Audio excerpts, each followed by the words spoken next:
मैं यहाँ पर आई हूँ, मैं अपने हस्बैंड के साथ आई थी, पाकिस्तान से आई थी। मेरी शादी मेरे शौहर ने मुझे पसंद किया था। 1 साल के बाद मैं प्रेग्नेंट हो गई।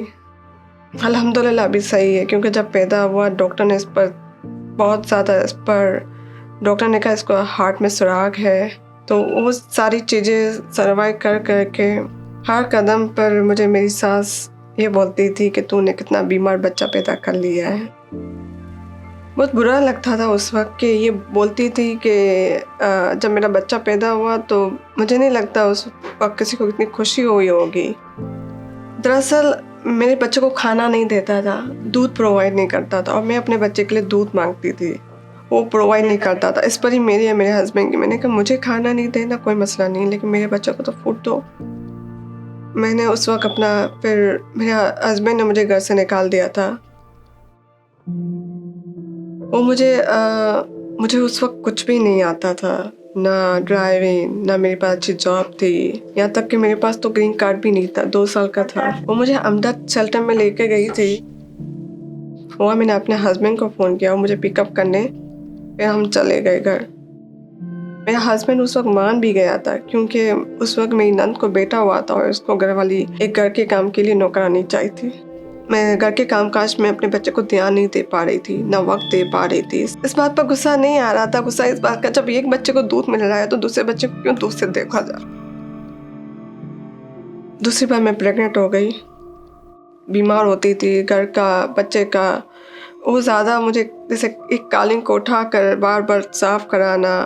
तो मेरी सास बोलती है कि आप दुनिया की अनमोल लड़की नहीं हो कि बच्चा आप पैदा कर रही हो।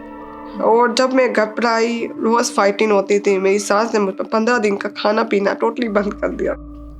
फिर मैंने अपने बेटे को देखा और मैंने कहा मुझे इसके साथ नहीं रहना। फिर उस वक्त मैं थोड़ा सा बहुत ज़्यादा मायूस हो गई थी, तो मैंने अपने हस्बैंड को कहा कि मैं पाकिस्तान जाती हूँ। उस वक्त मेरी और मेरे हस्बैंड की बहुत ज़्यादा फाइट हो गई। उसकी इतनी फाइट हो गई थी कि उसने मुझे गुस्से में धक्का भी दिया।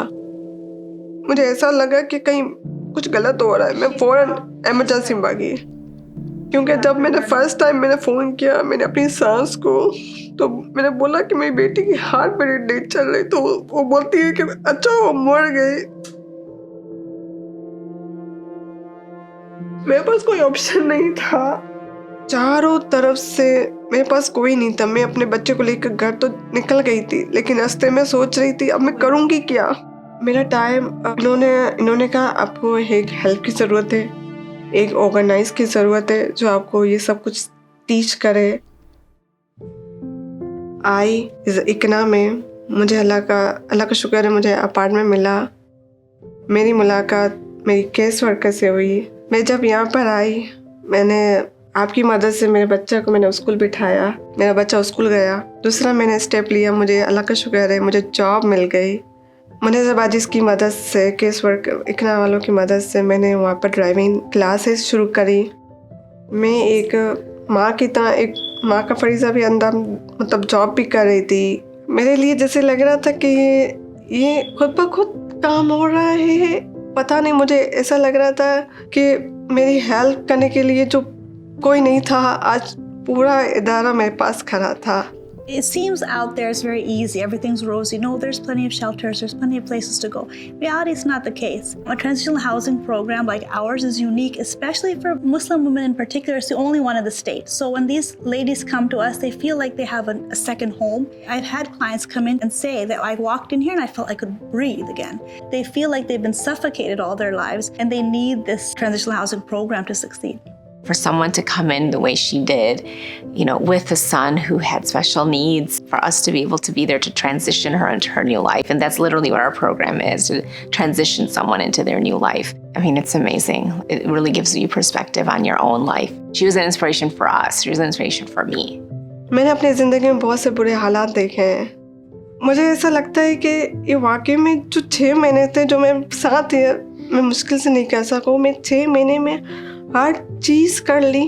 मैं पहला, मुझे याद है मुनज़्ज़बाजी जब मैं आई थी, याद है मैं इंग्लिश भी बोल नहीं करती थी, और बाकायदा अल्हम्दुलिल्लाह मैं अब ड्राइविंग करती हूँ, तो मैं अपने बच्चों को पार्क ले जाती हूँ, ड्राइविंग करके लाइब्रेरी ले जाती। मुझे लगता है कि ड्राइविंग मैं इकना वालों का हेल्प शुक्र अदा करना चाहती हूँ कि ये ऐसी ऑर्गेनाइज तरह की ऑर्गेनाइज से अगर एक लड़की अपनी ज़िंदगी में अपनी बेहतर ज़िंदगी बना सकती है, मूव होना चाहती है, तो इस तरह की ऑर्गेनाइज होनी चाहिए। मेरे हस्बैंड ने ये बोला था कि आप ज़ीरो हो, आप कुछ भी नहीं कर सकती हो।